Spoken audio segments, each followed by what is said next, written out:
everyone, welcome to AMC Movie Talk for movie fans. I'm your host, Ashley Mova, and this is the daily show where we give you all of the latest news from the world of movies, plus a little bit of insight into what it all means. Leading off the show today is AMC Movie News production manager, Dennis Zen.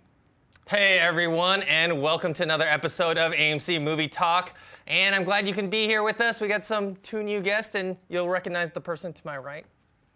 Also your AMC Movie Talk host, Crystal Lee Kennedy. I'm a big kid now. I'm so excited to be at the table to see, so you guys can hear my opinions. The big kids today. table. Big kids table. Yeah, also here from the Cinema Source, Dan Deavy. Hey everybody, it is so great to be back. Can I just say props on the new studio? This place is... This is your first time here. My first time here, and it is sweet. Because you used to go to our old studio. Yeah, which I think now is housing popcorn once again, right? But wow, yeah, good job, guys. Very nice. The long-awaited trailer for the new rebooted and Michael Bay-produced Teenage Mutant Ninja Turtles movie debuted this morning. The movie was directed by Jonathan Liebsman and stars Megan Fox as April O'Neil, William Fichtner as Shredder, and Will Arnett as Vernon Fenwick, April O'Neil's cameraman. The movie opens in AMC theaters on August 8, 2014. Dennis, what do you think of this first trailer? I'm unimpressed by it. I don't think it's terrible, but I saw, like, they had a 30-second preview on the Today Show this morning. Will Arnett came in delivering pizza. He played the character in the movie. And they showed this 30-second preview. And I saw it, and I was like, okay, I'm going to wait till I see the full trailer to decide, because I want to see more. When they released the full trailer, it was actually only 90 seconds, and it barely showed any new footage at all. And it didn't look anything exciting. For all the negative attention this movie has been getting from the fans, especially hardcore fans, I thought they would show us something that would wow us, that would have like a bunch of cool action sequences so that people would change their minds about it, and they really didn't. I still don't buy William Fichtner. I like him as an actor. I don't buy him as Shredder. I mean, Shredder's supposed to be a Japanese ninjutsu master, not a business, he's not supposed to be a businessman. Like, and he's talking to April O'Neil, played by Megan Fox, about, you know, your father and I were working together on these things, and it just sounds kind of like Amazing Spider-Man 2 with the whole Norman Osborn Oscorp thing and Peter Parker and his father. So, yeah, I'm just not impressed, and I think we should have seen more. What about you, Chrisley? Wearing the Teenage Mutant Ninja Turtles t-shirt. So I had my shirt on today. I did not watch the trailer until I got into the studio. And the first seconds I started getting goosebumps, and then it was over, and I was like, that's it? I don't understand. That's all we get? Wait, there has to be more. Did it skip? I was so disappointed as well. And you know, I was excited for this, and I know a lot of the fans weren't. I like Michael Bay. I like Megan Fox. I like a lot of different things that are going on. The beginning of the trailer seemed like it was gonna give me a little bit more.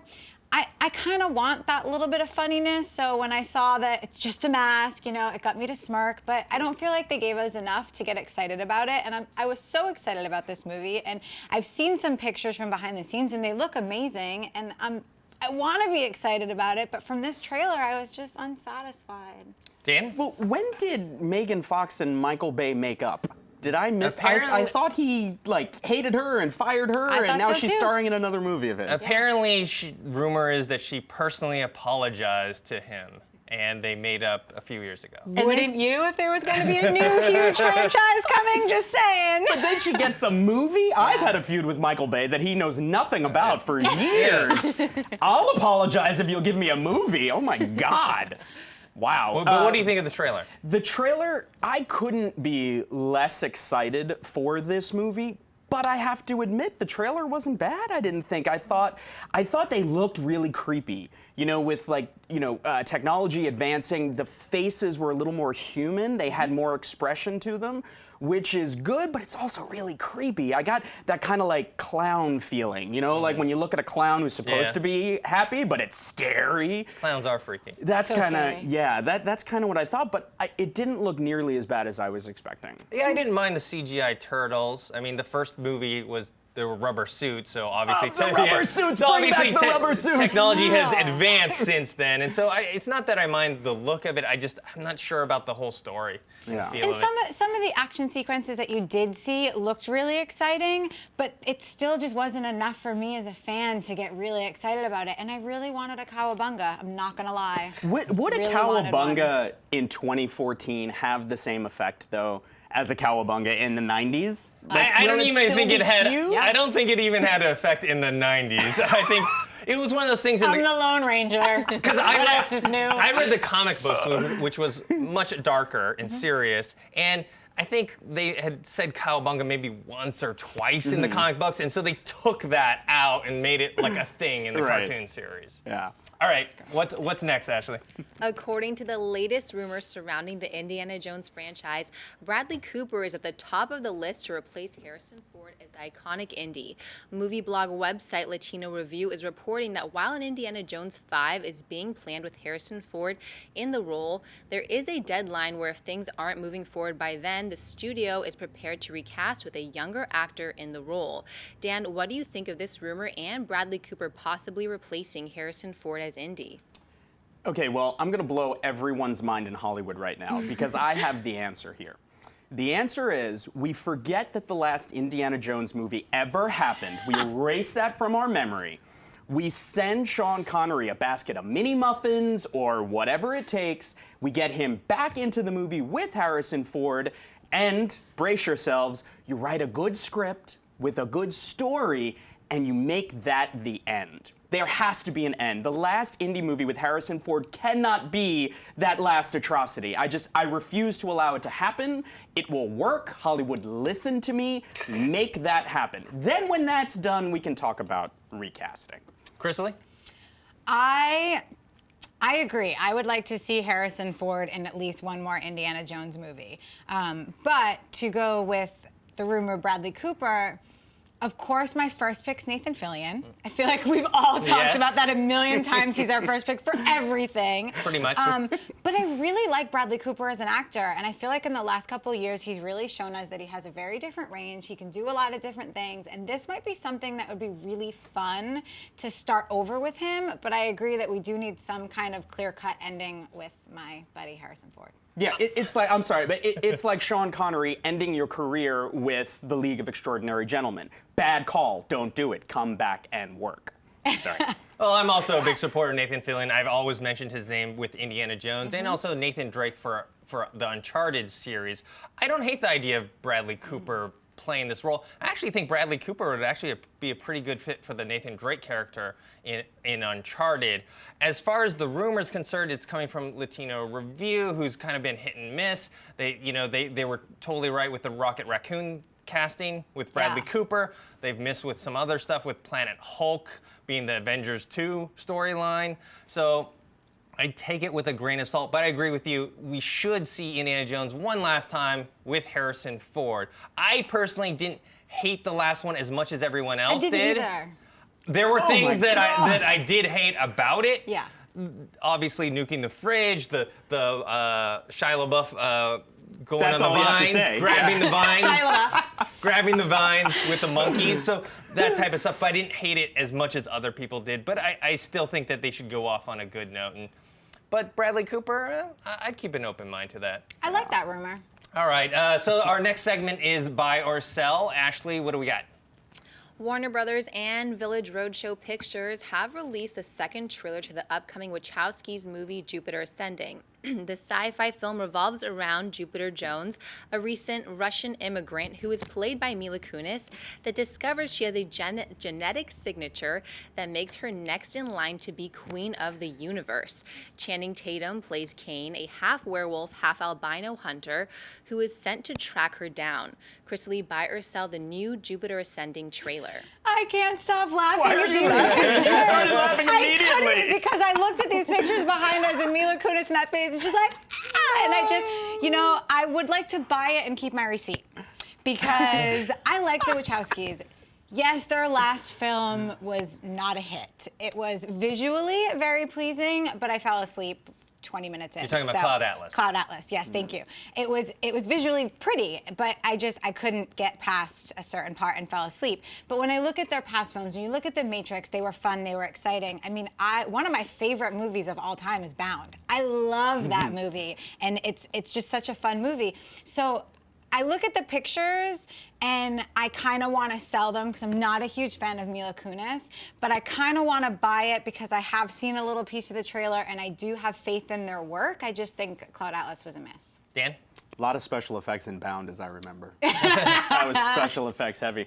I have to sell it. I love Mila Kunis. I love Channing, but when you watch this trailer, it's just, I hate saying it, and I say it more and more these days, but who cares? Who cares? You're telling this story, and it's a lot of special effects, and it looks beautiful. Yes, I mean, you can make buildings crumble, and it's amazing, whatever.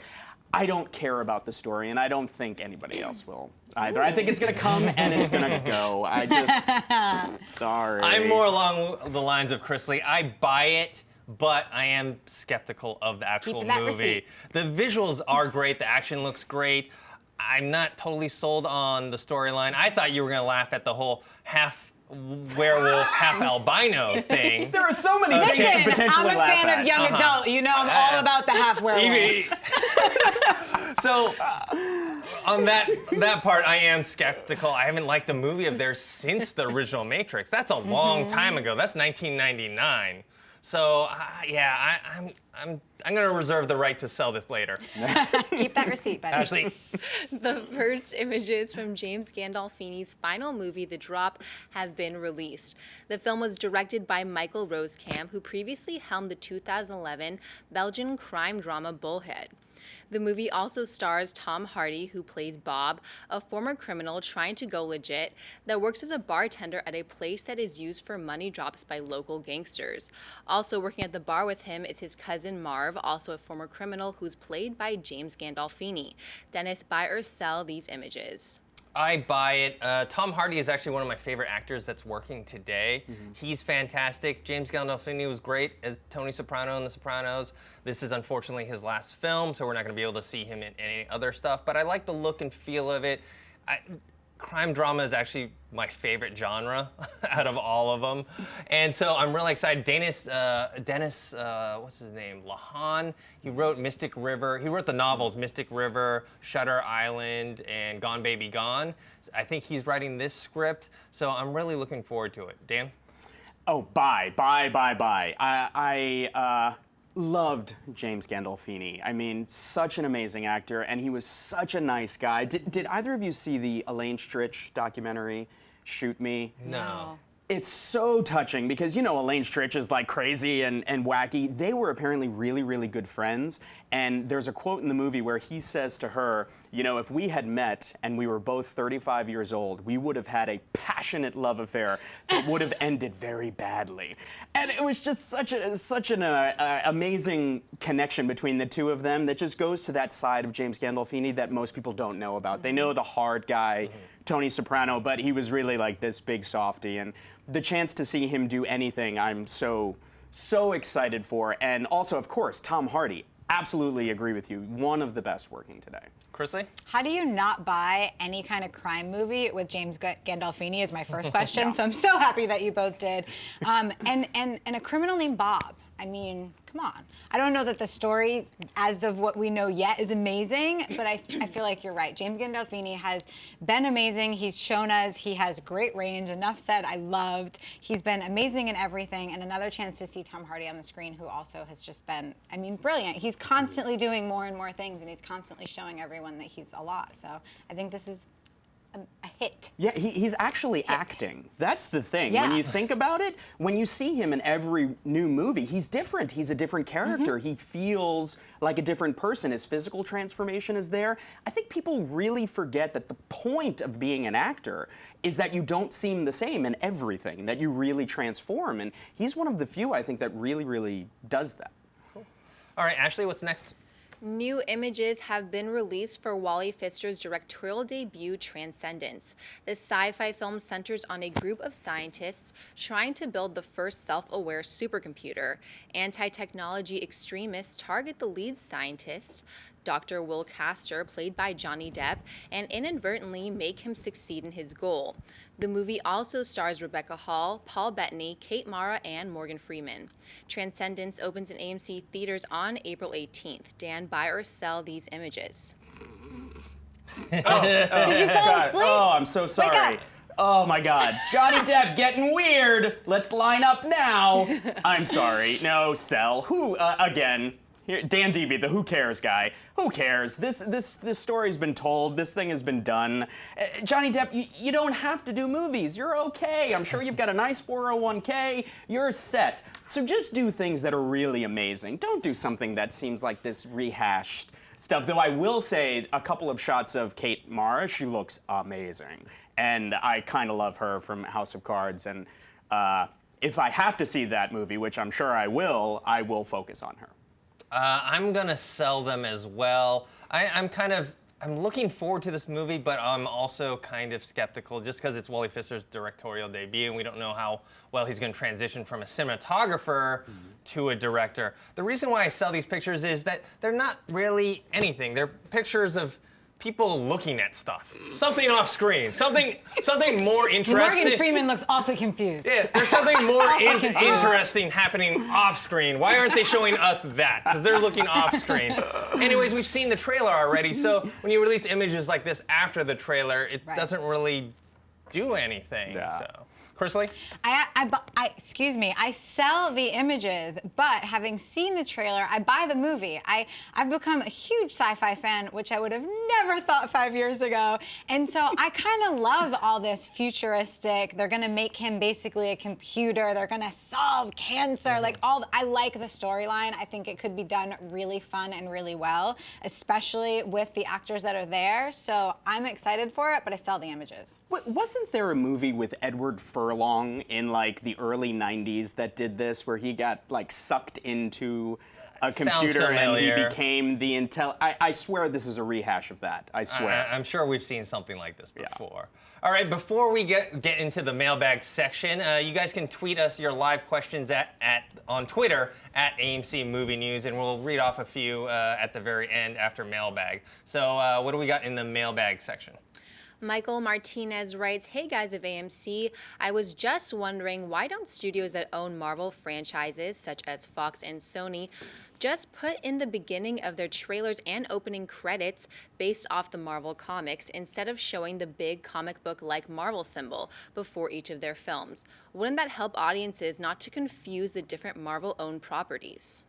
From my understanding, I could be wrong, is that they're contractually obligated to show the Marvel logo before the Sony and Fox movies. And you have to remember that this happened before Marvel had their own studios. I mean, then Marvel, launched their studios with Iron Man, but even before that, we had those X-Men movies, and I think Spider-Man also was out before then. And they showed that intro video for Marvel, and it's great for Marvel because now that they do have a studio, every time someone sees a Fox or Sony movie that has a Marvel property in it, they see that and they get reminded that there's it's free advertising, a Marvel Studios project. So that's why I think they have to do it. And would Sony and Fox love to get rid of it? Sure, but not gonna happen. What do you guys think?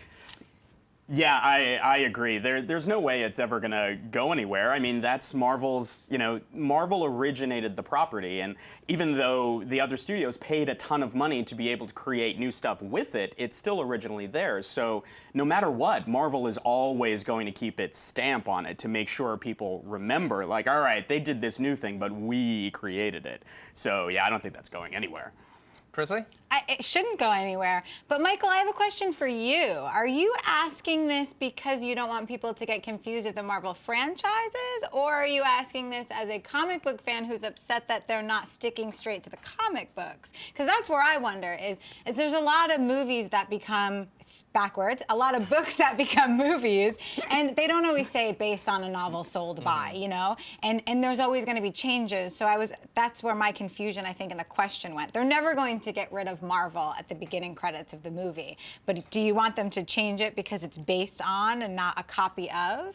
That's My guess question. is I think he's just confused when he goes to the theater and then the Marvel intro comes up and then he starts to think, is this a Marvel-owned property, studio property? Yeah. And then he's like, oh wait, Fox or Sony has done this. So I think that's where he's confused. Or do you mean maybe having a different Marvel intro for each studio, like that one that we're used to seeing used at the beginning of Marvel movies, and then do a different version for Fox, and then a different Sony. version for Sony? That I could see. I think could that's see them what doing he's saying, that. but I Yeah. think Marvel would rather just have their regular. Their own. Yeah, it's branding. Cha-ching. It's branding. Yeah. All right, Ashley, what's next? Luke McGowan writes, so I watched Mud last night and I enjoyed it immensely. However, I cannot shake the feeling that the central message of the film is that women are all selfish, defenseless, and promiscuous, leading on nice guys while it's convenient. None of the 3 female characters in Mud had any redeemable qualities, with the possible exception of Ellis's mother, who loved him as any mother would. I also felt this when I watched Saving Private Ryan, where I walked away feeling that the moral was execute prisoners of war so that it doesn't come back to haunt you. Has anyone else seen a great, critically acclaimed film that you nonetheless felt was promoting a negative message? Well, I'll let Chrisley start off on this one because she seems very, very excited. Luke. I had the hand on the forehead. Mud was one of my favorite movies. I'm a woman. I may be sometimes selfish, defenseless. I might lead on some nice guys. No, I'm just kidding.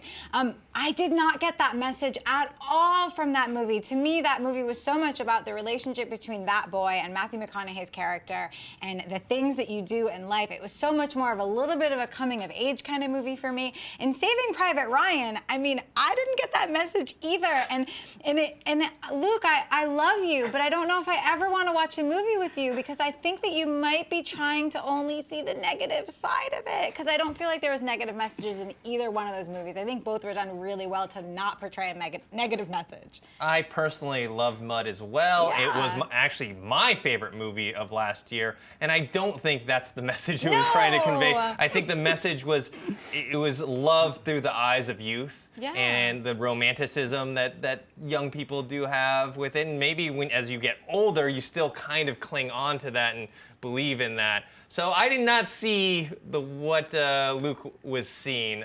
In terms of movies that have a negative message, this isn't a critically acclaimed movie, like a Oscar-nominated movie, but Taken, I thought it was a fun ride, just like Liam Neeson's latest, Nonstop.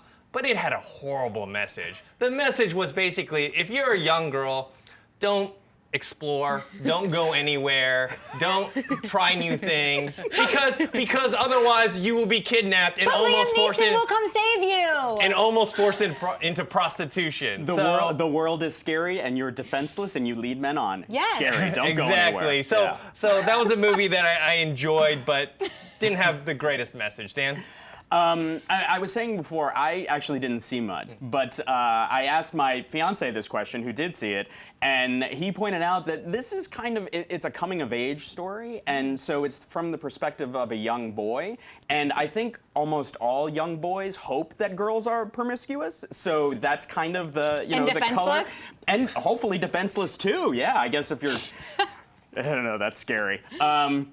But as far as other movies, my mind immediately went to Into the Wild, the Emil Hirsch adaptation of the book, because it was such a good movie. I mean, the story is great, the character is amazing, but it is the most selfish, self-indulgent film and book I've ever seen or read. I mean, this guy goes about his life, and it is all about him.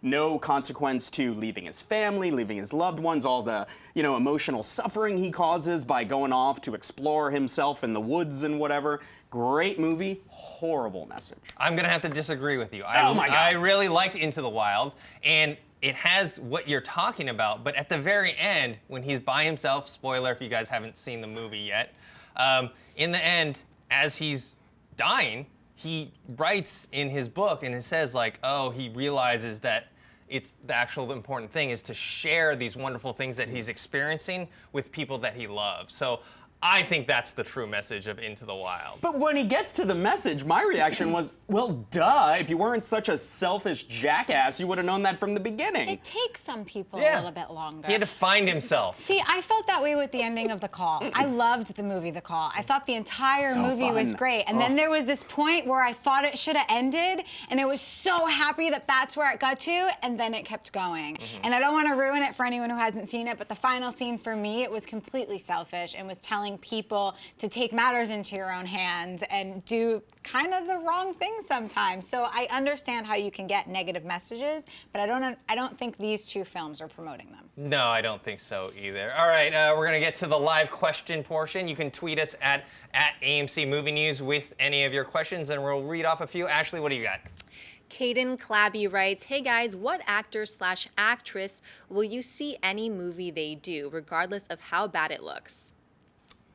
Dan? Wow.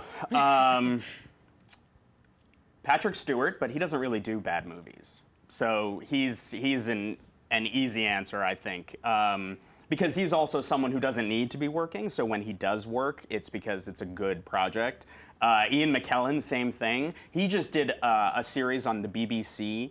Oh God, what was it called? It's got a really clever title where he plays an aging actor or wannabe actor living with his gay partner, and it's just like a snippy comedy, and it's hysterical. One of the funniest things I've seen in years. So I think both of them, regardless of how anything looks, I will want to see it because it's almost always quality. Chrisley? Kevin Costner is my actor. I will see anything he's been in and some of them have not always been the best, but he's just one of those actors for me that no matter what he's in, I sign up, I want to go see it. And for actresses, I think Jennifer Lawrence has become someone, and Shailene Woodley, but then Cate Blanchett. I will see anything that woman is in because I know she will give her heart out to the performance, even if the movie's really bad. For me, we talked about Tom Hardy before. I'll see anything he's in. Edward Norton. Ooh, yeah. Christian Bale. So those are a few. I mean, I think it runs in streaks, though. It's like when people start having streaks of good movies, I'm like, okay, let's go see another one. But yeah, I mean, sometimes some people just start doing bad movies, and you're like, even now, I just can't watch it.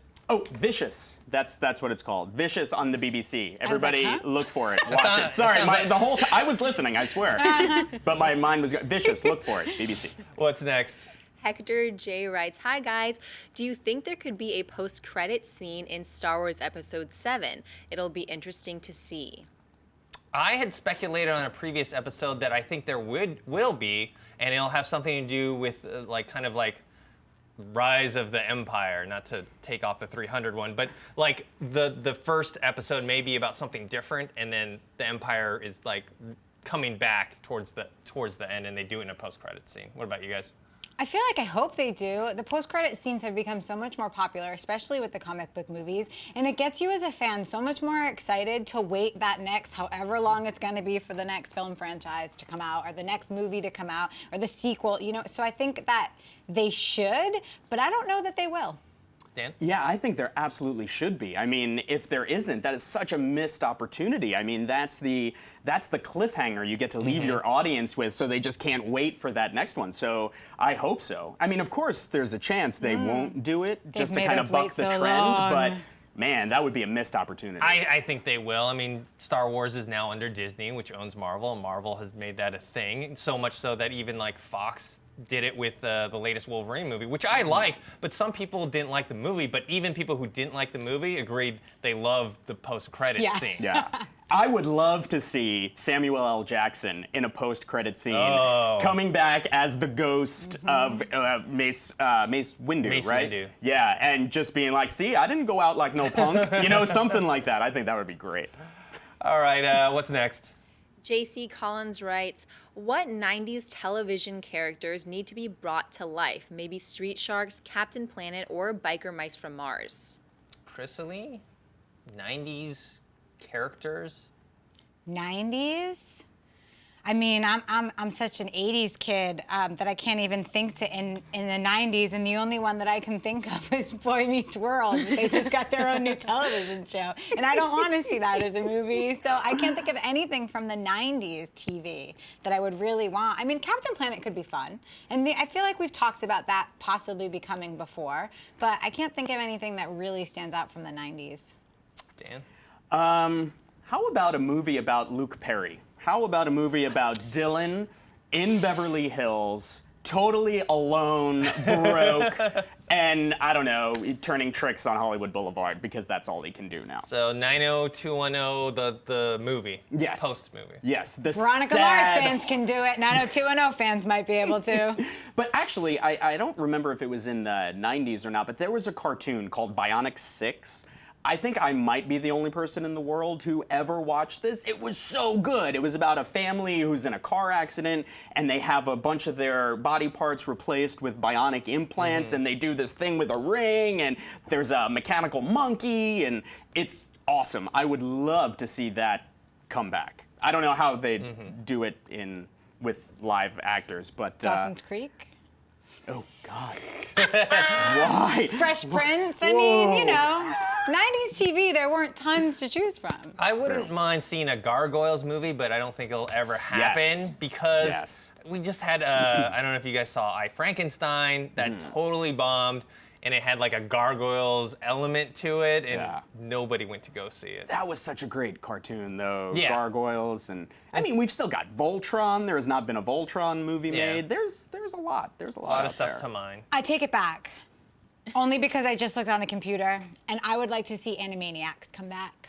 I take it back. But as an animated film, not a live action film. Animated. I would like it to stay animated. Okay. I would like them to just cast a live-action version of Animaniacs just to see who they'd pick, just for fun. All right, let's do one more. Dorian Whitney writes, has there been any news on a future Predator film in the franchise, and would you like to see one?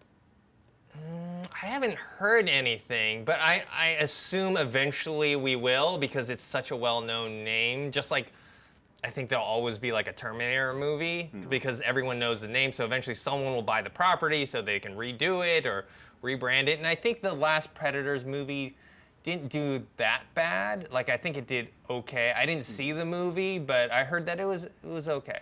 I think as long as Schwarzenegger is not elected to public office again, yeah, we'll get it. He'll get around to it. I mean, he likes revisiting stuff like that, so it'll happen. I will only see it if Schwarzenegger is in it. So I could take or leave it. It wasn't like a super memorable movie for me. I liked it. I didn't love it, but I'm afraid of big, scary monsters, so maybe I'm not the best person to ask. But I'm a big Arnold fan, so if he was going to be in it, I would see it. Okay, all right, guys, so that's the end of our show. I want to thank to my right, join us on the big kids table for today. Chrisley, where can people find you? You guys can find me on Twitter and Instagram at Chrisley. And Dan, how about yourself? You can find me on Twitter at The Cinema Source or visit the website, www.thecinemassource.com. And by the way, just so everyone knows, The Cinema Source is doing a whole big relaunch next week.